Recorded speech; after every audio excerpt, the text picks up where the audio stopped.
اس کو ٹیکنیکلی کہتے ہیں گڈ کاپ بیڈ کاپ. فرض کریں والد گھر میں سختی کر رہا ہے تو بچہ والد کو بیڈ کاپ کی طرح پرسیو کرنا شروع کر دیتا ہے اور ماں کو گڈ کاپ کی طرح پرسیو کرنا, اور اس کی وجہ سے اس کے اندر ایک اور نفسیاتی تبدیلی آتی ہے کہ وہ مینوپولیٹو ہو جاتا ہے, وہ گڈ کاپ کو یوز کر کے بیڈ کاپ کو مینوپولیٹ کرنا شروع کر دیتا ہے. تو اس لیے یہ تو بہت سمجھنے کی ضرورت ہے, اور آپ کے دیکھنے والوں میں سے جن کے بچے چھوٹے ہیں پلیز اس بات کو ذہن میں رکھ لیں پیرنٹس کہ اگر ان کی کوئی جھگڑا کسی بات پہ ڈفرینس آف اوپینین ہے تو وہ کمرے میں بیٹھ کے اکیلے سارٹ آؤٹ کریں, مگر بچے کے سامنے ماں باپ کی ایک ہی رائے ہونی چاہیے. سر ڈاکٹر بننا آپ کی خواہش تھی, والدین کی تھی؟ بس بیٹا جس زمانے میں میں 1976 میں نے میٹرک کیا تھا تو اس زمانے میں آپشنز ہی یہ ہوتی تھیں بچوں کے ذہن میں کہ یا ڈاکٹر بننا ہے یا انجینئر بنانا ہے یا آرٹس کے سبجیکٹس میں جانا ہے, اور جو ذرا زیادہ اچھے اسٹوڈنٹ ہوتے تھے جو آرٹس میں جاتے تھے وہ ان کے ذہن میں ہوتا تھا وہ CSS کریں گے یا لاء پڑھیں گے. تو میں بایولوجی رکھ لی, تو میٹرک میں نے ٹاپ کیا تھا اسکول میں, پھر میں کالج میں چلا گیا, کالج میں جب FSC بایولوجی رکھ لی تو نمبر اتنے اچھے آ گئے کہ داخلہ ہو گیا بس. سر میں نے وہ آپ کا ایک پروگرام سنا ہے, پوڈ کاسٹ تھا, اس میں آپ بتا رہے ہیں کہ میرا سوشل میڈیا پر آنا بڑا حادثاتی تھا کہ مجھے بچے نے اس طرح گائیڈ کیا کہ ایک پلیٹ فارم ہوتے ہیں, ویڈیو بناتے ہیں, اس پہ لگاتے ہیں, تھمنے لگاتے ہیں, وہ کیا کہانی تھی ذرا ہمارے دیکھنے والوں کو بس ایسے ہی میں پرنسپل تھا قائد اعظم میڈیکل کالج کا, تو ہمارے جو میرے PA تھے تو ہمارا دوست ہی تھا, ینگ لڑکا تھا, تو اس نے میری ایک ویڈیو تھی ایک لیکچر کی وہ ریکارڈ کر کے مجھے اس نے کہا کہ جی اس کو آپ ایک سوشل میڈیا پہ لگا دیں اس طریقے سے. مجھے اس وقت تک اس کا اندازہ نہیں تھا. وہ جب یوٹیوب پہ لگی تو وہ ابھی بھی آپ لکھیں لرننگ ہاؤ ٹو لرن تو اس پہ کوئی 12 یا 13 ملین ویوز ہیں اس ایک ویڈیو کے اوپر. تو حالانکہ وہ پروفیشنل لیکچر تھا 59 منٹ کا, جو کہ فرسٹ ایئر MBBS آتی ہے, تو اس کا انٹرویو لیا, ان کے ساتھ پرنسپل بات کرتا ہے, تو اور تھا بھی انگلش کے اندر, مطلب تھوڑے سے اردو کے 10% اردو کے الفاظ ہوں گے, پر لیکن پتہ نہیں اس میں کوئی ایسی خاص بات تھی کہ وہ 200 سبسکرپشن سے 36,000 سبسکرپشن 5 دن میں ہو گئی. سر وہ کہتے ہیں نا جب کرم ہوتا ہے تو بات بن جاتی ہے. بس ایسے ہی ہو گیا آج. سر سوشل میڈیا پر آنے کے بعد آپ کی پرسنالٹی میں کچھ چینجز آئے ہیں؟ بیٹا شروع میں تو ایسے لگتا تھا کہ یہ بڑا پریویلیج ہے, لوگ پہچاننا شروع کر دیتے ہیں. آپ اسٹیشن پہ گئے, لوگوں نے پہچان لیا, جہاز پہ جا رہے ہیں تو ایئرپورٹ پہ لوگوں نے کہا السلام علیکم جی, السلام علیکم, یہ ڈاکٹر جاوید ہیں. تو ایسے بڑا اچھا لگتا تھا, مزہ آتا تھا. لیکن مجھے بہت جلدی احساس ہوا کہ یہ ایک بہت بڑی ذمہ داری ہے. جیسے میں ڈاکٹر ہوں نا, کسی کو غلط ٹیکا لگا دوں, ایکسپائرڈ ٹیکا لگا دوں, یا اس کو ضرورت نہیں ہے لگا دوں, یا اوور ڈوز کر دوں, انٹراوینس لگانا انٹرامسکولر لگا دوں, تو اس سے کوئی سائیڈ افیکٹ ہو تو اس کا میں ذمہ دار ہوں نا, میں رسپانسبل ہوں, میں ذمہ دار ہوں اس کا. لیکن یہ اس سے بھی زیادہ خطرناک بات ہے کہ میں کسی کو کوئی ایسی بات کہہ دوں کہ جس بات کے کرنے کی وجہ سے اس شخص کا سوچنے کا نظام ہی چینج ہو جائے, اس کے دماغ میں کوئی غلط خیال ڈال دوں. اور ایسا بھی ہو سکتا ہے کہ میں بات کرتے وقت میری وہ نیت نہ ہو, مگر اس کا یہ رزلٹ ہو جو کہ میں نے فورسی نہ کیا ہو. تو میں تو اس بات سے بہت ڈرتا ہوں. اور میں نے پچھلے دنوں ہمارے ایک بزرگ تھے, ان کا ایک بہت پرانا بیان سنا, نشتر کی مسجد کے خطیب تھے مولانا اسلم صاحب رحمۃ اللہ. انہوں نے کہا کہ ہر بندہ جو ممبر پر بیٹھا ہے وہ اس بات پر خبردار ہو جائے کہ آخرت میں اس سے سوال کیا جائے گا کہ جو بات اس نے کی ہے وہ کس نیت سے کی ہے, جو بات کی ہے اس کا مقصد کیا ہے.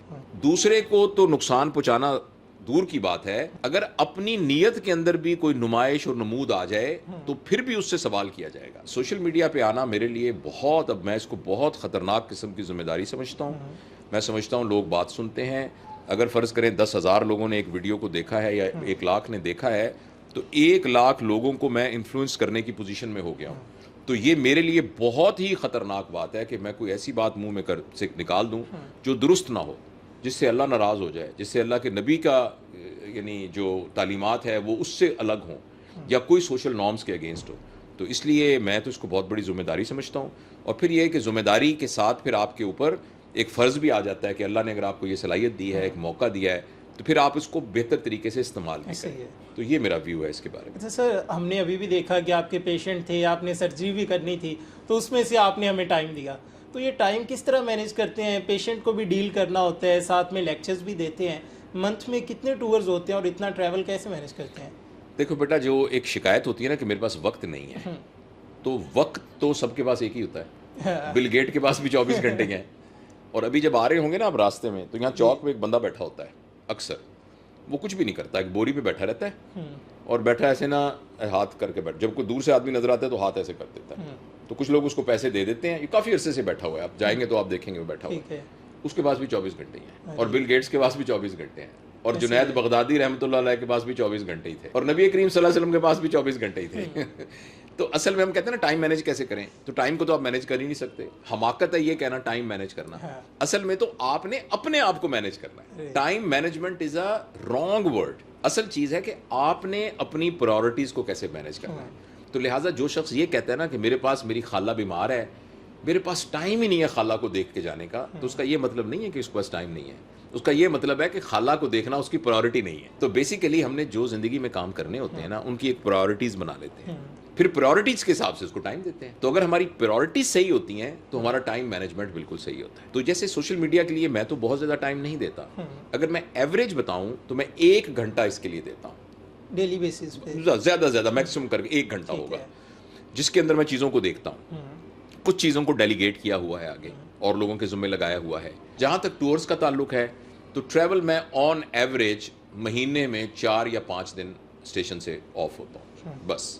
اور جو بھی ہماری ایکٹیویٹیز ہوتی ہیں میں ان کو گروپ کر لیتا ہوں اکٹھا. فرض کریں مجھے لاہور میں کوئی کام ہے تو میں اس کو لاہور, اسلام آباد اس کے ساتھ اکٹھا کر لیتا ہوں.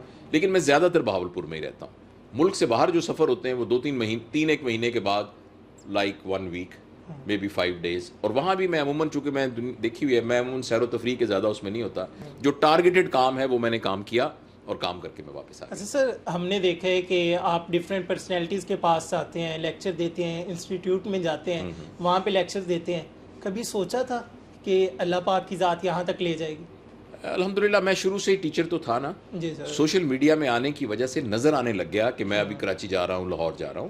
ادروائز میں اس سے پہلے بھی جب سوشل میڈیا پہ نہیں تھا تو میں اپنے پروفیشن میں خاص طور پر جتنی سرجیکل ورک شاپس ہوتی تھیں اور جتنے سرجیکل کانفرنس ہوتی تھی تو اس میں ہمیں آلموسٹ پاکستان میں ہر کانفرنس میں میرا کوئی نہ کوئی پیپر ضرور ہوتا ہے اور ہوتا تھا. تو یہ میرے لیے کوئی ایسے ڈفرینٹ بات نہیں تھی. سر کون سی بڑی پرسنالٹیز ہیں جن میں پولیٹیشینز ہیں, اسلامک اسکالرز ہیں اور دوسرے لوگ ہیں جن سے آپ کی ملاقاتیں ہوئی ہے, آپ نے سیشنز دیے ہیں, اور سب سے یادگار کون سا تھا؟ دیکھیں میں اگر بتاؤں نا کہ پرائورٹی وائز بڑا آدمی دوسرے نمبر اس طرح تو بڑا مشکل ہوگا, لیکن پاکستان میں اس وقت جو بڑے آدمی ہیں نا ان میں سے احمد جاوید صاحب ہیں جو لاہور میں رہتے ہیں, تو ان سے میری بہت نیاز مندی ہے. امجد ثاقب صاحب ہیں جو کہ بہت بڑے آدمی ہیں جنہوں نے اتنا کام کیا ہے. ادیب الحسن رضوی صاحب ہیں جنہوں نے Sindh institute of urology and transplant بنایا ہے. اخوت والے ہیں امجد ثاقب صاحب ہیں. تو یہ بڑے لوگ ہیں جن کے ساتھ میری بہت نیاز مندی ہے. اور باقی پولیٹیشینز جو ہیں وہ بھی ہمارے دوست ہیں.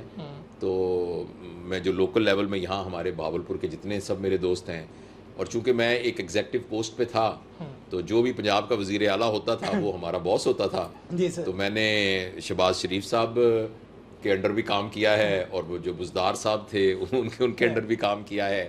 اور دوسری بات یہ کہ میرا جو کام ہے وہ تو پولیٹیکل کوئی نہیں ہے نا, میں تو نان پولیٹیکل ہوں. مجھے کوئی بھی حکومت کہے گی کہ بھئی آپ ہمارے لیے یہ والا کام کریں, اور مجھے لگے گا کہ یہ ملک کے لیے کام ہے, میں قوم کی کوئی خدمت کر سکتا ہوں, تو میرا تو stance he a political stance ہے. تو لہٰذا جو اس گورنمنٹ سے پہلے والی گورنمنٹ تھی تو ان کے ساتھ بھی کچھ پروجیکٹس تھے, میں ان کے ساتھ کام کرتا تھا. اور کوئی بھی مجھے کہے تو میں تو یعنی تیار ہوتا ہوں. ہمارا پاکستان ہے. اور خاص طور پہ میں تھینک یو ویری مچ, آپ نے یہ سوال پوچھا. اس موقع پر نا میں ہمارے نوجوانوں کو ایک پیغام دینا چاہتا ہوں کہ مہربانی کر کے نا, آپ کی ایک ذاتی وابستگی کسی بھی جماعت کے ساتھ ہے تو بالکل صحیح بات ہے, آپ اس جماعت کو ووٹ دیں, ان کی کنوینسنگ کریں, آپ ان کا جو بھی نظریہ ہے اس نظریے کے ساروں کو بتائیں, لیکن اس کی بنیاد پر ملک میں پولیرٹی نہ کریٹ کریں. یہ نہ ہو کہ اس کی بنیاد پر آپ کا چچا زاد بھائی آپ کا دشمن بن رہا ہے, اس کی بنیاد پر آپ کی ساتھ والی دکان والا جو ہے وہ آپ کا دشمن بن رہا ہے. تو ہمیں کبھی بھی نہ مذہبی بنیاد پر, دیکھیں ایک شخص شیعہ ہے, ایک سنی ہے. اب سنی ایک عقائد رکھتا ہے, شیعہ ایک عقائد رکھتا ہے, ہر ایک کے پاس اس کی دلیل ہے, اس کا وزن ہے. اگر آپ سمجھتے ہیں کہ آپ کی یہ کیپیسٹی کہ آپ دلیل کے ساتھ, محبت کے ساتھ, اس کی عزت اور تکریم کا خیال رکھتے ہوئے آپ اس کے ساتھ گفتگو کر سکتے ہیں تو آپ گفتگو کیجئے, لیکن اس کی بنیاد پر کسی شخص کو آپ ایک دشمنی کریٹ کر لیں, مرنے مارنے پر تیار ہو جائیں. ہمارے ملک میں اس بات نے بہت نقصان پہنچایا ہے. تو ہمیں اس لیے بالکل ہمارے خاص طور پر نوجوانوں کو یہ بات سمجھنے کی ضرورت ہے کہ اس کی بنیاد پر ملک میں تفریق قائم نہیں کرنی. آپ کو آپ کے نظریات سے ہٹنے کو کوئی نہیں کہہ رہا, آپ اپنی اس پر قائم رہیں, مگر اس کی بنیاد پر ملک میں خدا کے لیے, ہمارا ملک پہلے بھی بہت زیادہ شکار ہوا ہے اس تفریق کا. ہم نے اپنا آدھا بازو کٹوایا ہے, اپنا آدھا ملک کٹوایا ہے. اس زمانے میں بھی اس قسم کی تفریق کریٹ کی گئی. تو ہمیں جو ہے نا یہ بہت خیال رکھنا چاہیے کہ ہم لوگوں کو جوڑنے والے ہوں بنسبت لوگوں کو توڑنے والے. اچھا سر, اس میں یہ بتائیں کہ ابھی یوتھ کی بات ہوئی, تو یوتھ کے حوالے سے بتائیں کہ ہمارے بہت سارے جو لوگ ہیں, نوجوان ہیں, پوری دنیا میں پاکستان کا نام روشن کر رہے ہیں, لیکن وہیں پہ کچھ ایسے لوگ بھی ہیں جو مایوس ہو جاتے ہیں, نشہ کرنے لگ جاتے ہیں اور غلط چیزوں میں لگ جاتے ہیں. تو اس سے دیکھو بیٹا, یہ نا ملٹی فیکٹوریل بات ہے. جی سر. اس میں جو سب سے بڑی ذمہ داری ہے نا, وہ میں بالکل فرینکلی آپ کو بتاتا ہوں, وہ ہمارے اہل اقتدار کی رسپانسبلٹی ہے. جو ایک ریاست اور جو حکومت ہوتی ہے نا, یہ بچوں کی ماں ہوتی ہے. جیسے نا یہ ملک کے رہنے والے تمام لوگوں کی ماں ہوتی ہے, ریاست جیسے ماں ہوتی ہے. اب بچے اگر بگڑ رہے ہیں, ایک بچہ نشے کر رہا ہے, ایک بچہ گلیوں میں آوارہ پھر رہا ہے, ایک بچہ کام ہی نہیں کر رہا, یہ کس کی رسپانسبلٹی کا خیال کرنا؟ باپ سے پوچھیں گے نا کس کی رسپانسبلٹی. تو ہمارے ہاں حکومتی لیول کے اوپر اس طرح کا کوئی کام جس سے ہماری 62% پاپولیشن کو بچایا جائے, وہ کہاں نظر آ رہا ہے آپ کو؟ اچھا, جو چیزیں ٹارگٹ ہوتی ہیں کہ یوتھ ڈیولپمنٹ پروگرام ہے, وہ ان لوگوں کے لیے پروگرام ہے جو آلریڈی یونیورسٹیوں میں پڑھتے ہیں اور اسکولوں میں پڑھتے ہیں. آپ کو پتا ہے کہ 2.5 کروڑ بچے اسکولوں سے باہر ہیں, وہ بھی تو ہماری یوتھ ہے نا. جو ایک گدھا ریڑھی کے اوپر بیٹھ کے جا رہا ہے, وہ بھی تو ہماری یوتھ ہے, کیونکہ جب الیکشن ہوگا اس کا بھی وہی ایک ووٹ ہوگا, اور جو لمس یونیورسٹی میں نوجوان پڑھ رہا ہوگا اس کا بھی ایک ووٹ ہوگا. تو اس لیے میں نے ایک دفعہ ایک حکومت کو ایک پورا کا پورا چارٹ بنا کے دیا تھا. میں آپ کے ساتھ بھی دہرا دیتا ہوں. وہ اس ہمارے پاس نادرا جو ہے وہ دنیا کا one of the best system ہے, ڈیٹا کا سسٹم جو اویلیبل ہے. آپ کو پتا ہے دنیا کی بہت سارے اور لوگ نادرا سے ڈیٹا لیتے ہیں کیونکہ وہ اتنا کمپریہنسو ہے, اور ایک شناختی کارڈ کے نمبر پر آپ کا سارا کچھ کھل کے آ جائے گا. ایک آپ کا انگوٹھے کا نشان لگانے پہ سب ڈیٹا ہے نا. میں آپ کو بہاولپور کی مثال دیتا ہوں. بہاولپور کا جتنا ڈیٹا ہے, ایک کلک پہ پتہ لگ جائے گا نا کہ بہاولپور میں 18 سال سے 35 سال کے کتنے نوجوان ہیں. ایک کالم بنا لے کہ 18 سے 35 سال کے کتنے ہیں. ایک اور کالم بن جائے جس میں یہ بن جائے کہ اس میں سے کتنے بے روزگار ہیں, کتنے روزگار پر ہیں. آپ کے پاس کالم بن جائے گا. اس کے بعد ایک اور کالم بنا لیں کہ جو بے روزگار ہیں ان کی سکل کیا ہے.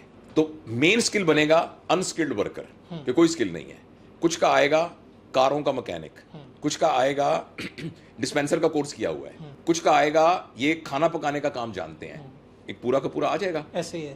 اچھا, اب ہمیں پتہ لگ جائے گا کہ بہاولپور میں اس وقت فار ایگزامپل 50,000 لوگ بے روزگار ہیں اور ان کا یہ کام ہے. اب بہاولپور کے کمشنر کو کہا جائے کہ ان لوگوں کا کوئی بندوبست کریں. وہ بندوبست کیا کرنا ہے؟ جس وقت درختوں کی شجرکاری کی مہم کرنی ہے, وہ جو انسکلڈ ورکر ہیں ان کو ڈیلی ویجز پر اس ڈیٹا میں سے بلا کے ان کو روزگار دے دیں.